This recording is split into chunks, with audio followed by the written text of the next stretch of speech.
ගොඩක් ගෙවල් ඒ වගේම මිනිස්සු ගොඩාක් එහෙම ජීවත් වෙන ප්‍රදේශයක් නෙමෙයි.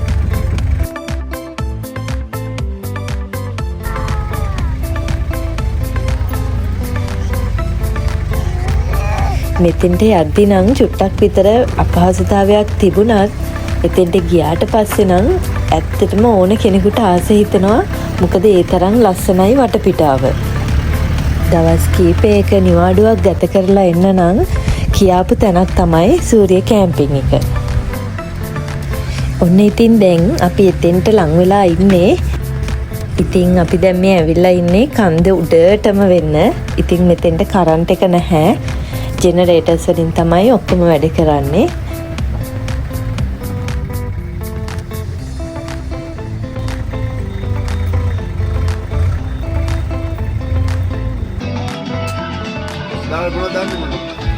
මේ ඉන්නේ අපිත් එක්ක ගමනට එකතු වෙච්ච අපේ සෙට් එක.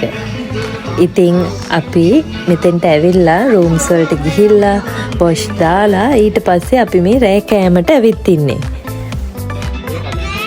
අපි මෙතනට එද්දී අපිට කෑම හදන්න ඕන ඔක්කොම බඩු අරගෙන ආවා. ඉතින් මේ සූර්ය කැම්පින් එකේ ඉන්න අයියා කෙනෙක්, එයා තමයි කෑම හදලා දෙන්නේ. අපි හිටපු රූම් එකේ එක පැත්තකට තියෙන view එක තමයි මේ තියෙන්නේ. ඉතින් මෙතනට එන ඔයාලා කැමති විදිහකට තෝරගන්න පුළුවන් කොයි වගේ තැනකද නතර වෙන්නේ කියලා. අපි නම් පොඩි ළමයි දෙන්නෙක් හිටපු නිසා අපි තෝරගත්තේ රූම් එකක්. ඒ වගේම වෙනම කබානා, එතකොට කැම්පින් කරන අයට ඒකට වෙනම හදලා තියෙනවා. කැමති විදිහකට තෝරගන්න පුළුවන්.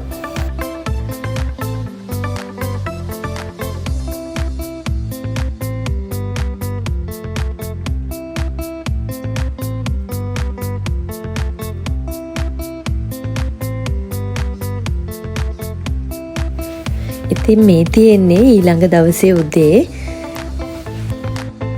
වටපිටාවේ අපිට දකින්න ලැබුණේ හරිම ලස්සන වීව් එකක්. කඳු පන්ති වලින් වට වෙලා ඒ වගේම ඒ කඳු මීදුමෙන් වැහිලා තමයි තිබුණේ.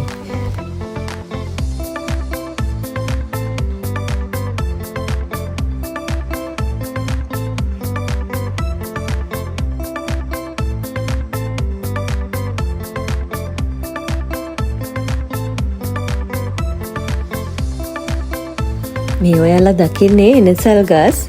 මේවා මේ වත්ත පුරාම වගා කරලා තිබුණා. අපි ඉතින් උදේ කෑමත් අරගෙන ආයෙම ටිකක් වෙලා ඉඳලා යන්න තමයි ලෑස්ති වුණේ.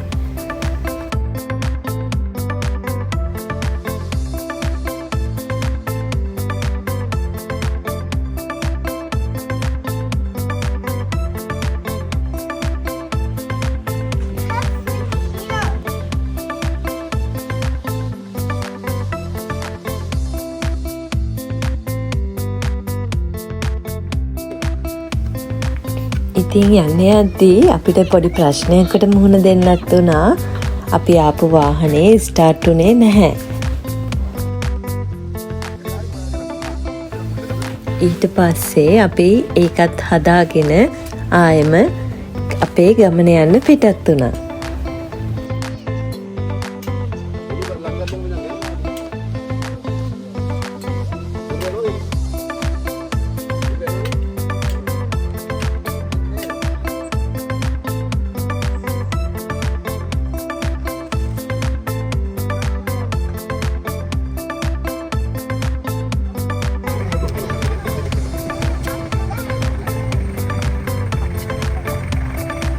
අපි මෙතෙන්ට ආවේ කලින් දවසේ රෑ නිසා මේ ලස්සන පරිසරය හරියට බලාගන්න ලැබුණේ නැහැනේ. ඉතින් ඔන්න දැන් තමයි වටපිටාවේ තියෙන සුන්දරත්වය අපිට බලාගන්න පුළුවන් වුණේ.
දැන් අපි මේ ඇවිල්ලා ඉන්නේ කොටගඟ පාලම ළඟට. අපේ කට්ටිය දැන් නාන්න තමයි රෙඩි වෙන්නේ.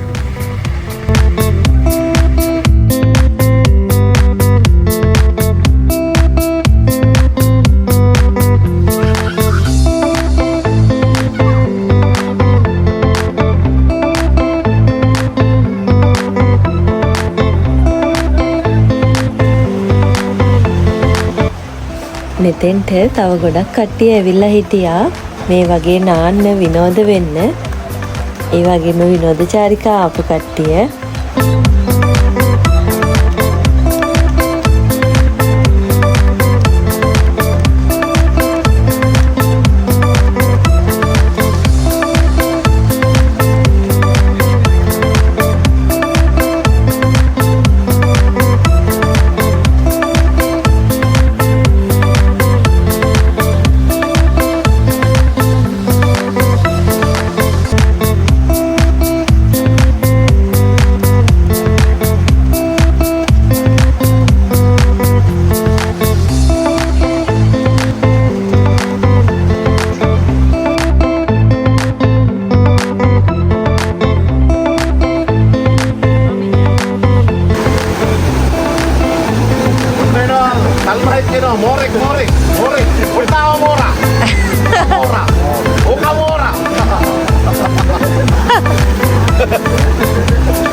මේ වගේ තමයි අපේ මේ ලස්සන ගමන අවසන් වුණේ.